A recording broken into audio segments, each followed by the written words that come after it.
मनुष्य घरी गेला कीर्तन ऐकून तुमच्यासारखा, एक मनुष्य घरी गेला कीर्तन वगैरे ऐकलं तुमच्यासारखा घरी गेला आणि झोपला. झोपल्यानंतर त्याला एक स्वप्न पडलं. बघा बरं, त्याला एक स्वप्न पडलं. स्वप्नामध्ये त्याला तो असा घनदाट अरण्यामध्ये जात होता, जंगलात जात होता. त्याला काय दिसलं माहिती? जंगल दिसलो.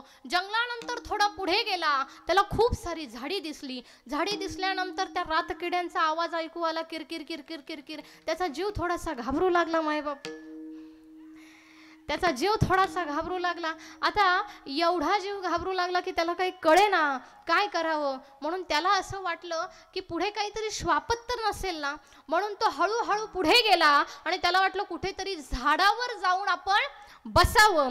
असं म्हणताच त्याला वाघाची डरकाळी ऐकायला आली. वाघाची डरकाळी ऐकायला आल्यानंतर तो इतक्या मोठ्याने ओरडला, इतक्या मोठ्याने ओरडला की पटकन जागा झाला. काय झाला? पटकन जागा झाला माईबाप. मग मला सांगा, जंगल कुठे होतं? अरण्य कुठे होतं? घनदाट झाडी कशात होती? श्वापदांचा आवाज कशात आला? वाघाची डरकाळी कशात त्याला ऐकू आली? वाघ दिसला का?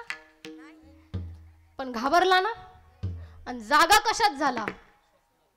स्वप्नात. वाह, अहो जागा सत्यात झाला मायबाप. जंगल स्वप्नात दिसलं, घाबरला स्वप्नात, पण जागा मात्र सत्यात झाला.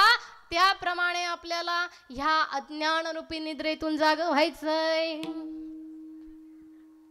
म्हणून संतांचे उपकार तुम्हा मला विसरायचे नाहीयेत मायबाप, कारण संतांनी हे इतके उपकार दिलेत ना. संत म्हणतात एकच भक्ती अशी करा जी थोर करा.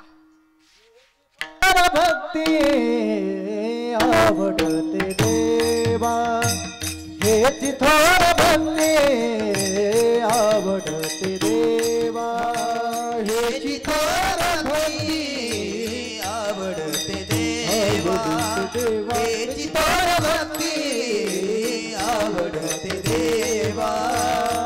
संकल्पावे माया संसाराचे, संकल्पावे माया संसाराची, ठेविले अनंत तैसे रहावे, ठेविले अनंत तैसे रहावे.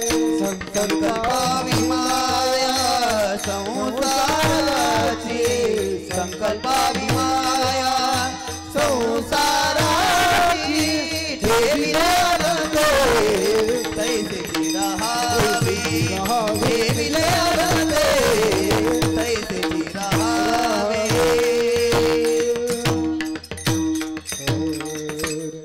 हेची थोर भक्ती आवडती देवा. कोणती? तीच. कोणती? थोर भक्ती आवडते भगवंताला. कशी आवडते मायबाप? थोर. ज्या भक्तीमध्ये भगवंताचं विस्मरण होत नाही मायबाप, ज्या भक्तीमध्ये भगवंताचं विस्मरण होत नाही. तुम्ही आम्ही भगवंताला स्मरतच नाही. आपण भगवंताला कधी स्मरतो मायबाप? ज्या वेळेस आपल्याला गरज असेल देवाची त्यावेळेस आपण भगवंताला स्मरतो. पण उपकार मात्र संतांचे विसरायचे नाहीत, देवाचे विसरायचे नाही आहेत, कारण उपकार विसरण्याची शिक्षा एवढी मोठी असते मायबाप. चला सांगतेस तुम्हाला एका दृष्टांतातून की कोणती शिक्षा एवढी मोठी असते. बघा, एक राजहंस होता आणि तो ब्रह्मलोकातला राजहंस होता.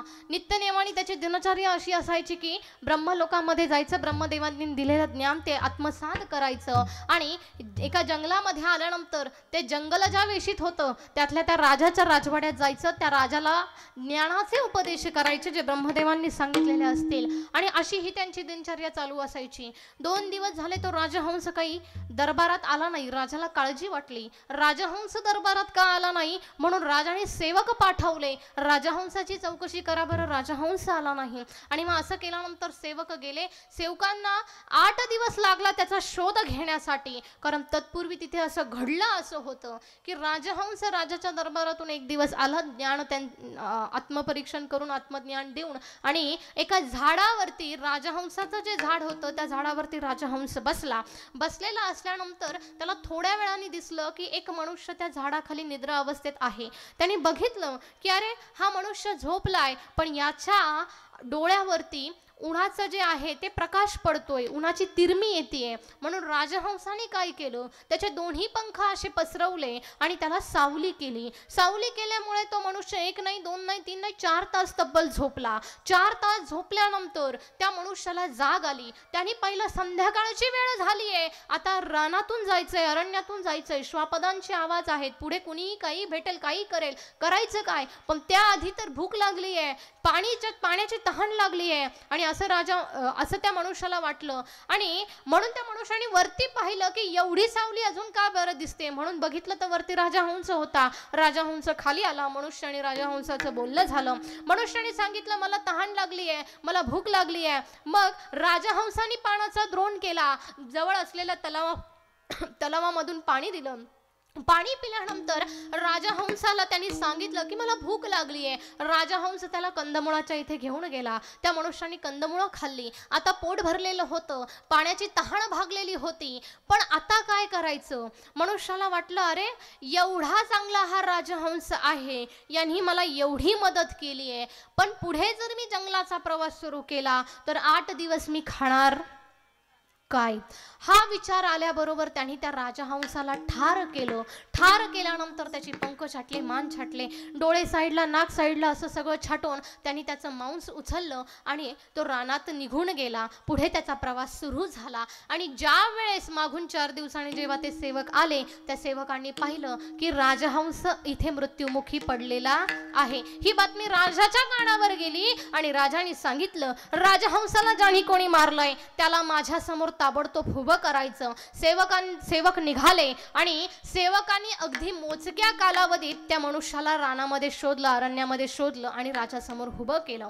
उभं केल्यानंतर त्या मनुष्याला विचारलं तू असं का केलं. त्यांनी प्रामाणिकपणे सांगितलं की 8 दिवसाच्या भोजनाची काळजी होती, म्हणून राजहंसाने माझ्यावर इतके उपकार केले होते, तरी ते उपकार विसरून मी राजहंसाला ठार केलं आणि त्याचं मांस घेऊन मी पुढे निघालो. आणि हे असताना राजाला राग आला. राजाने सांगितलं की याचा संपूर्ण देह छाटायचा आणि गावाच्या वेशीच्या बाहेर टाकून द्यायचं. याला श्वापदे, किडे, मकुडे, मुंग्या जे काही असतील ते खातील. सेवकांनी हुकूम मान्य केला. त्या मनुष्याचे तुकडे तुकडे केले आणि वेशीच्या बाहेर टाकून दिले. माईबाप टाकून दिल्यानंतर 2 दिवस झाले, 3 दिवस झाले, त्याला मात्र कोणीच खाईना. त्या मांसाच्या तुकड्यावर मुंग्या सुद्धा चढेना. मग आता मात्र राजाने सेवकांकडे चौकशी केली, त्या मनुष्याच्या मांस खाल्लं का कोणी. नाही म्हटले, श्वापद त्याला तोंडच लावत नाही. मग राजाने सांगितलं राक्षसांना बोलवून आणा. मग राक्षसांना बोलवण्यात आलं आणि जसे तिथे राक्षस जमा झाले, राक्षसांनी त्या मांसाचा वास घेतला आणि राक्षसांनी सांगितलं की आम्ही ते मांस खाणार नाही. त्यावेळेस राजाने विचारलं ते मांस तुम्ही न खाण्याचं कारण कळेल का. त्यावेळेस त्या राक्षसांनी सांगितलं की हा जो मनुष्य आहे याचं जे मांस आहे, हे मांस म्हणजे एका कृतघ्न व्यक्तीचं मांस आहे. यांनी उपकाराची जाण ठेवली नाही आणि कृतज्ञ असणाऱ्या मनुष्याचं मांस राक्षस सुद्धा